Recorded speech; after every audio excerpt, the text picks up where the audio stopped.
A ceasefire agreement in Lebanon could be close at hand. After speaking to U.S. envoy Amos Hochstein, the Lebanese prime minister said he hopes for a deal within hours or days. The Israeli Security Cabinet has been meeting on the matter. More from ILTV's Ariella Lachiani.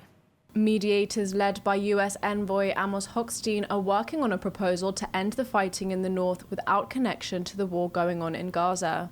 Sources say the mediators are aiming for a 60-day ceasefire to start with and a 2-month period to finalize implementation of the elements of the proposal.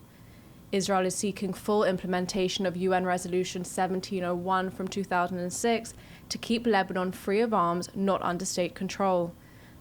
The Israeli Security Cabinet has been meeting to consider the terms of the proposal. According to the draft, Israel will have to withdraw from South Lebanon within 1 week, and during that time, thousands of Lebanese soldiers would be deployed along the border. It would reportedly be replaced by the Lebanese armed forces, supervised by the US and other international bodies. Prime Minister Netanyahu has repeatedly called for UNIFIL's removal from South Lebanon. The main points of the draft were reported in the Israeli media. According to the report, UN Resolution 1701 will be brought into full effect, including Hezbollah remaining outside South Lebanon, south of the Litani River. The Lebanese army will deploy and will be the only military force in the area. The interim Lebanese prime minister said the agreement could go into effect very quickly. الحقيقة قبل ما حبيت أطلع معك اتصلت مع السيد آموس هوكستين الوسيط الأمريكي وأبلغني أنه في الطائرة بطريقه وهلا هو بالطيارة بمطار واشنطن رايح جاي على تل أبيب بكرة ويعني بإذن الله يكون في ما بقى حقيقة بقول لك إنه نصدق ما بقى نصدق بس عم نسعى كل جهدنا وعلينا دائما أن نبقى أن نسعى ونبقى دائما متحلين بالتفاؤل إنه خلال الساعات أو الأيام القادمة يصير في عنا وقف إطلاق نار. However, the new leader of Hezbollah had a different message. سنستمر في تنفيذ خطة الحرب التي وضعها مع قيادة المقاومة وسنبقى في مسار الحرب ضمن التوجهات السياسية المرسومة. طبعا نتعامل مع تطورات هذه المرحلة بحسبها. A diplomatic agreement appears to be within reach from Israel's point of view, but Hezbollah will need to fully comply, which would be tantamount to surrender. While there is much anticipation of a ceasefire in Lebanon, the IDF strikes on Hezbollah targets remain intense and devastating. The oil depots in the Hezbollah stronghold of Baalbek were targeted after the entire population was told to evacuate. Baalbek was covered in flames and black smoke. More from ILTV's Steve Leibowitz. Much of the Hezbollah stronghold in the northeast Lebanese city of Baalbek was in flames and covered in black smoke. The IDF ordered the evacuation of the entire city of 100,000 and the city of Nabatea before targeting Hezbollah assets in both cities with waves of airstrikes. The IDF aimed at fuel depots that were located within Hezbollah military compounds belonging to its unit 4400, which is tasked with delivering weapons and fuel from Iran to its proxies in Lebanon. Separately, the IDF targeted and eliminated Mustafa Shahadi, the deputy commander of Hezbollah's Radwan forces in the area of Nabatea. Shahadi was reportedly responsible for multiple terrorist attacks against Israel.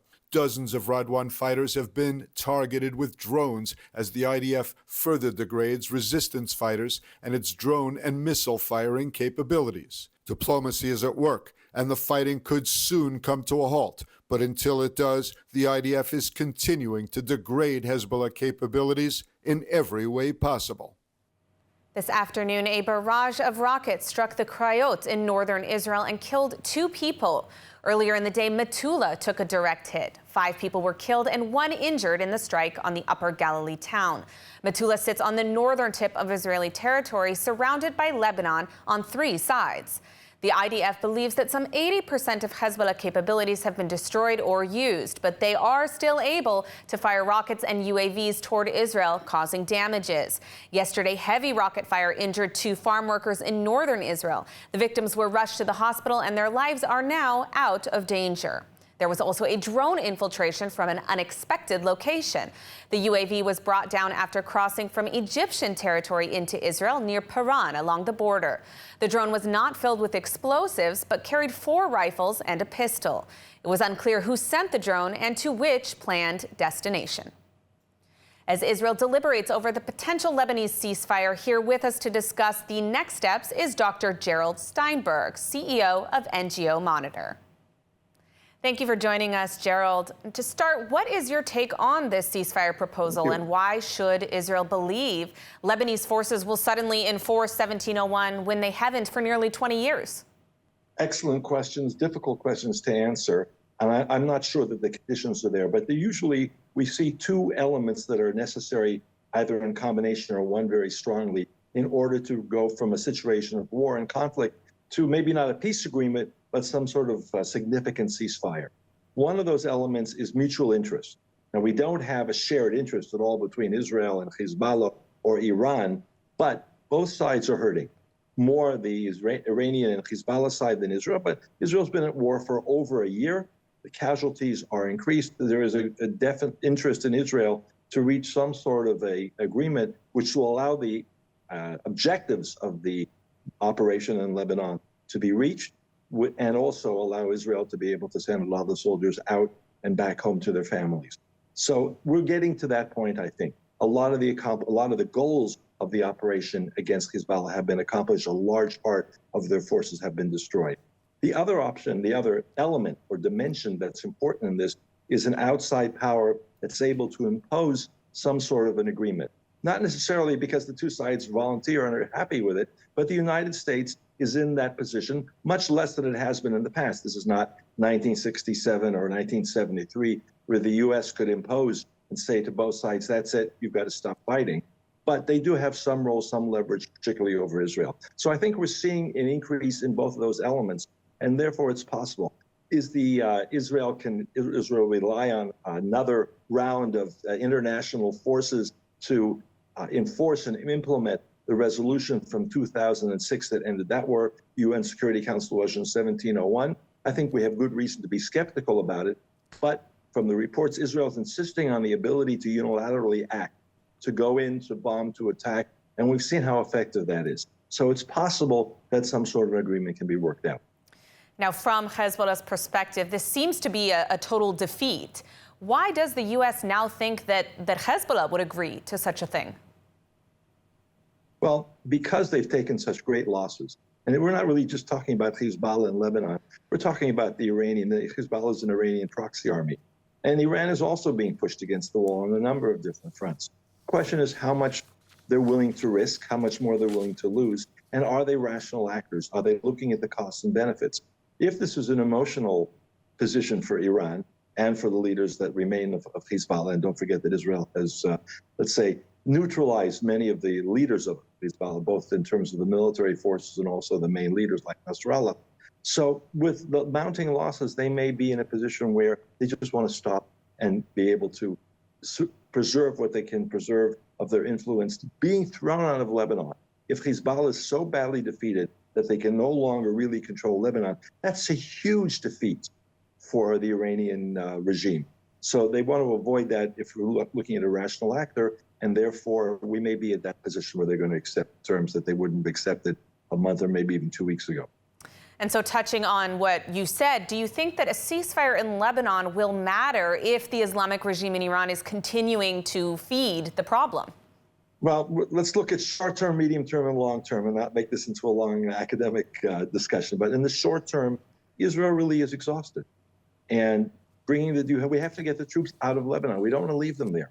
There's no strategic interest in a long-term Israeli presence, maybe along the border, maybe a kilometer or so as a buffer zone, but not where the troops are now.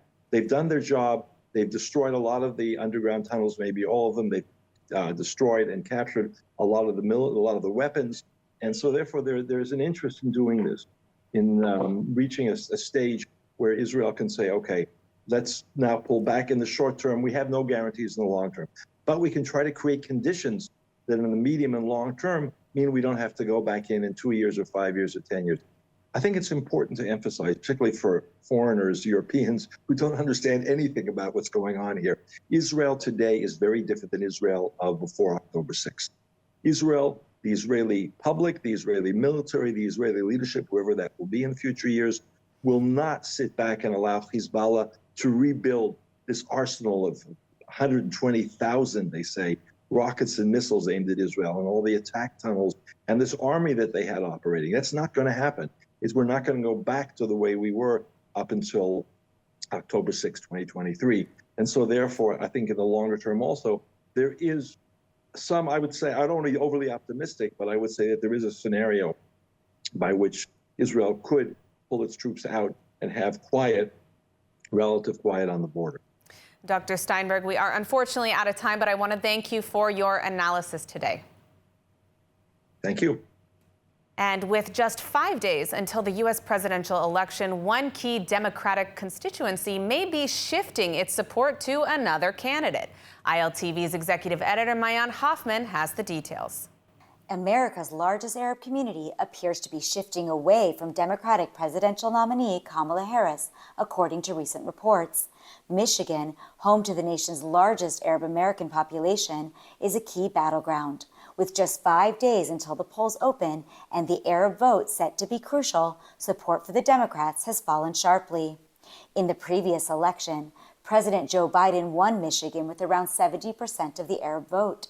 However, a recent poll by the Council on American-Islamic Relations found that 40% of Muslim voters in Michigan now support anti-war candidate Jill Stein of the Green Party. 18% back former President Donald Trump, and only 12% support Harris. Arabs in the community, a lot of them are interested in voting for Trump because that way it shows the Democratic Party that they can't continue their foreign policies. It's just not, people don't agree with what's going on. In other news, the Times of Israel released an exclusive report yesterday stating that Trump has asked Netanyahu to conclude the war by January 20, the day he would take office if he wins the election. Trump publicly confirmed that he advised Netanyahu to win the war quickly. However, this is the first report linking a specific timeline to his request. According to Trump, winning the war involves not only restoring security to Israel's borders, but bringing home the 101 Israeli hostages still in Gaza. Finally, a survey by the AP Newark Center for Public Affairs Research shows that many American voters are worried the ongoing Middle East conflict could escalate into a regional war. However, only about 40% are concerned the U.S. might be drawn into such a conflict. Most American voters, 6 in 10, blame the current Middle East conflict on Hamas, Hezbollah, and the Iranian regime, though 4 in 10 also believe the Israeli government bears significant responsibility. As Israel prepares for the event, the Islamic Republic retaliates. The Israel police has uncovered yet another spy ring in Israel of the Islamic regime. Let's take a look. The Israel police have arrested 2 Israeli citizens from Lud, Rafael and Lala Gulayev, for recruiting spies for the Islamic Republic of Iran and completing other assignments for the regime, including surveilling the Mossad headquarters. The couple, both 32, were recruited by an Azeri national working for the Islamic Republic. Gulayev also reportedly collected intelligence on the Institute for National Security Studies, including a specific academic there. The couple was also asked to find an assassin to target the academic. The indictment against the couple was filed today. This is the 3rd spy ring of the Islamic Republic uncovered in recent months by the Israeli security services in conjunction with the Israel police. The regime's efforts to infiltrate Israeli society are seemingly endless as their leadership continues to threaten the Jewish state. Earlier in the week, sources reported that the regime will strike Israel in a definitive and painful way before the U.S. elections. The IDF has repeatedly stated they are prepared for the event of an escalation and will not hesitate to target key regime sites in response. And Mayan Hoffman is standing outside the U.S. Embassy in Jerusalem to tell us about a recent change to the Basic Law. Jerusalem, the capital, which passed this week in the Knesset. Over to you, Mayan. Thank you, Emily. Earlier this week, the Knesset made a decision to change basic law, Jerusalem, the capital, forbidding countries from opening diplomatic missions here in Jerusalem unless they are serving as embassies. The move was made in order to bolster Jerusalem as the capital of the State of Israel, something that unfortunately is not internationally recognized. Countries tend to open those embassies in Tel Aviv and then open smaller offices here in Jerusalem. The change to the basic law was put forth by MK Zev Elkin from the New Hope Party and MK Dan Aluz from the Likud.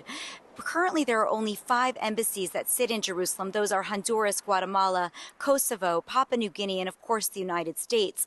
There are some embassies considering making a move to Jerusalem. Those include the Netherlands and Malawi.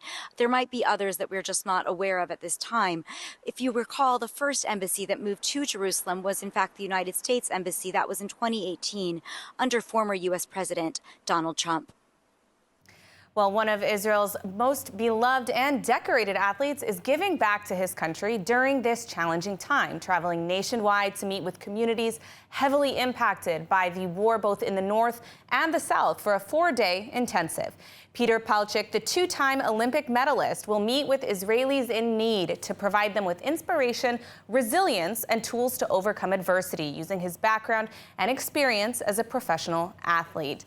Peter, thank you so much for joining us today in studio. It's such an honor to have you here.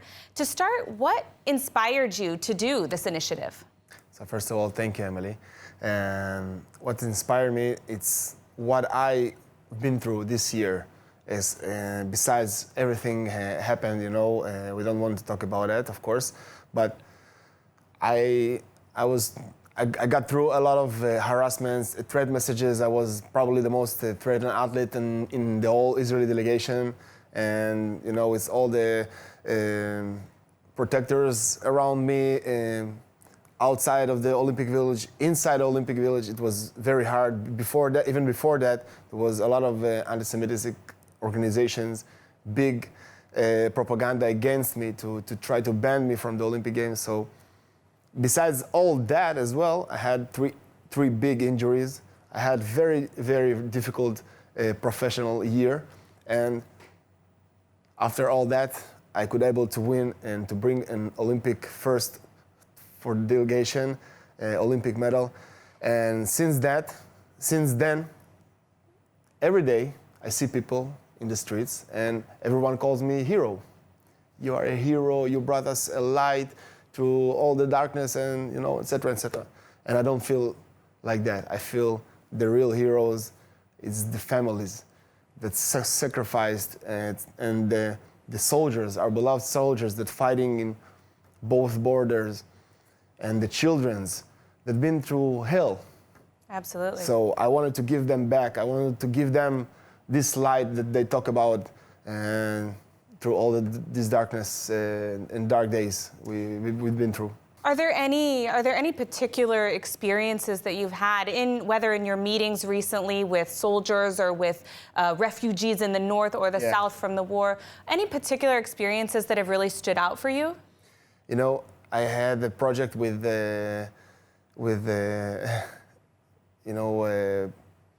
recently, like 3 days ago. The president calls and you must. Of course. Yeah, so we was there in president's house in Jerusalem, and I made a lecture. I make a lecture through all the families and the childrens that came from the north and the south, people that are not in their homes right now. And there was one father that stood right in front of me with 7 of his kids, and he said, we ran away from Kiryat Shmone to Eilat. Now we run away from Eilat, and we did all the way from there to Bet Anasi, to President's house, of course, yep. And it was all worth it because of you. And every minute, every shekel we put it in, and we just wanted to say to you, thank you for everything you stood up to and everything you represent. And I was just overwhelmed. I started to cry. He started to cry. We hugged, you know, two grown men crying and hugging, and it was one of the most inspiring for me and one of the most emotional moments. And that moment also gave me this motivation to do such a project, such an important project like that. When it comes to the Palchik Foundation, how can people learn more about what you're doing? How can they support it? Can you speak a little bit more about that? Yes. First of all, we had a tour to Washington, to the IEC summit, like 4 weeks ago. And I did a lecture for Israeli advocacy. We met there. And there's several organizations that I'm involved with these subjects, but everywhere I go, I'm mentioning my foundation because I'm raising money. I'm the first donor. I'm donating 5% for all my business activities to this foundation, and through that I'm giving an example and to bring more supporters, more partners for this foundation. And I'm sure that from my foundation, we will see the next Olympic medalists and the next, heroes, we can say, that will represent Israeli in our most difficult times. Well, let's hope so. I really believe in it. Appreciate all the work that you're doing and have done. You are absolutely a hero, just as the other people in the state of Israel fighting for our existence. Thank you for all you've done, and thank you for joining us today. Thank you so much, Emily. And now it's time for our Hebrew word of the week. Each week, along with eTeacher, we learn a new Hebrew word and relate it to the Bible, current affairs, and our everyday lives. For more info on the Rosen School of Hebrew, please scan the QR code on your screen. But in the meantime, let's hear this week's word of the week. Welcome to Hebrew Word of the Week. I'm Ariella, and in this segment, together with eTeacher, we explore the beauty and depth of the Hebrew language. We'll learn a new Hebrew word or phrase and see how it's used in the Bible, current events, and everyday life. Today's Hebrew word is ometz, which means courage. Courage is a strength to face challenges, whether physical, emotional, or moral. Ometz is a word that carries significant importance in Hebrew. It represents the bravery and resilience required to overcome obstacles and stand for what is right. In Hebrew culture, ometz is a value trait. It is seen as essential in times of difficulty and is celebrated in stories of heroism and perseverance. Here are some examples of how the word ometz is used in a sentence. האומץ עוזר לנו להתגבר על הפחדים שלנו. Courage helps us overcome our fears. היא הפגינה אומץ רב במצב קשה. She showed great courage in a difficult situation. So if you're interested in learning more about the Hebrew language, check out eTeacher. This online and live course is the most established Hebrew language instruction institution. You can learn with a time-proven method for every level or start from scratch.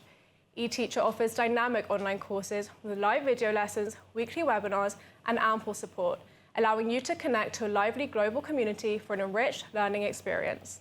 Scan the QR code or click the link below and visit the eTeacher website today to learn more. I hope you enjoyed learning about the Hebrew word ometz. Please join us next week for another episode of Hebrew Word of the Week. In the meantime, I encourage you to explore the concept of ometz in Hebrew culture and reflect on its significance in your own life. Feel free to share your thoughts and experiences with us in the comments below. Sagot Winery, where passion meets tradition. Nestled in the heart of Binyamin, our vineyards yield exquisite wines crafted with generations of expertise. Let's take a look at the weather forecast. Mostly clear skies are expected tonight around the country, with temperatures reaching lows of around 16 degrees Celsius or 61 degrees Fahrenheit. Then tomorrow, mostly cloudy skies are expected alongside warm temperatures, reaching highs of about 26 degrees Celsius or 79 degrees Fahrenheit. That's a wrap for today's news. For the latest updates from Israel on all your devices, be sure to follow our ILTV channels, subscribe to our newsletter, and explore our website, ILTV.tv. Stay informed with the latest news straight from the heart of Israel. I'm Emily Schrader. Be well, and thank you so much for watching.